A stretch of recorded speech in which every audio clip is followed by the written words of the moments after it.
Stillbirth was something I knew some things about, but I didn't know a whole lot. I didn't know full statistics or how much it happened.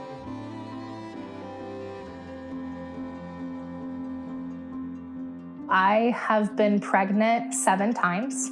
We got pregnant on our honeymoon, and that was our first pregnancy. Unfortunately, that one ended in a miscarriage, and then we went on to try multiple more times.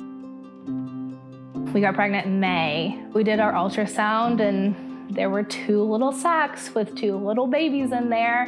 And I mean, both of us were just kind of speechless. We were just so excited, and we finally were at our 15-week ultrasound. Like, I had never gotten this far at this point, so we were just elated.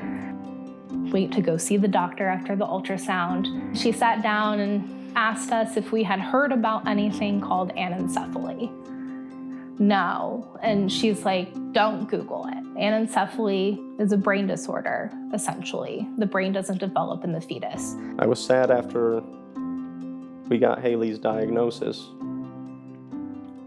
and I was angry from that point on. Around the end of 30 weeks, I wasn't feeling as much movement with either of the girls. I wasn't told about the kick count or anything like that at that point, but I knew like to feel around for some motion, but it just wasn't as much. All of a sudden, she just did this one huge jolt. And I mean, I toppled over because it was just like, whoa, kid. And I had an OB appointment. The nurse came in and did the heartbeat, found Emma's right away, but Haley had passed.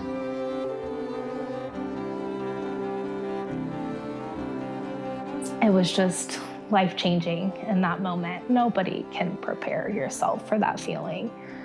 It just felt so bizarre having to grieve but be excited and cautious still for Emma.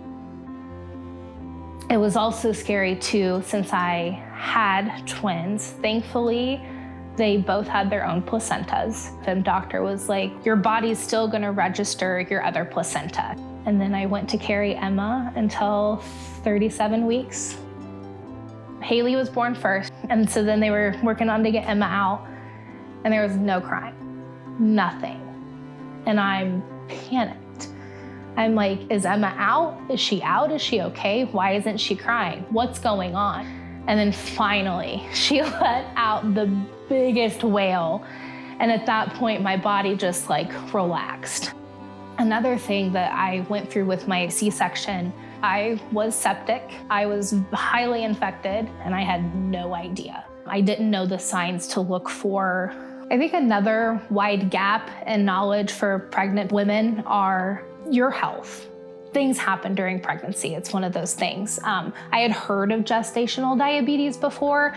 I never realized how common gestational diabetes are. How do you prepare yourself to check those warning signs of what's gonna happen to you? Education is key. I'm a big advocate for education. Knowledge is power. Advocate for yourself. When you don't feel right, ask about it. Have that conversation. What we were dealing with was the struggle of many families. At least 500 Hoosier families are affected by stillbirth every year. Grief is a wild journey. How do I balance being able to grieve Haley, but still living in the moment and soaking up all the love with Emma?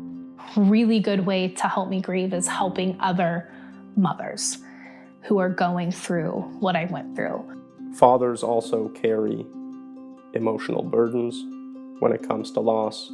It's not something guys talk about.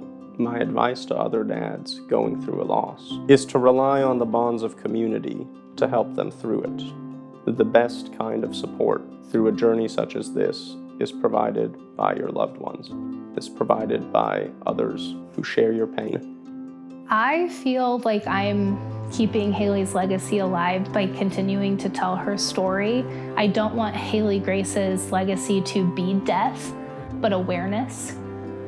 Everything that Haley means to us lives on through Emma and through the good that we can do here.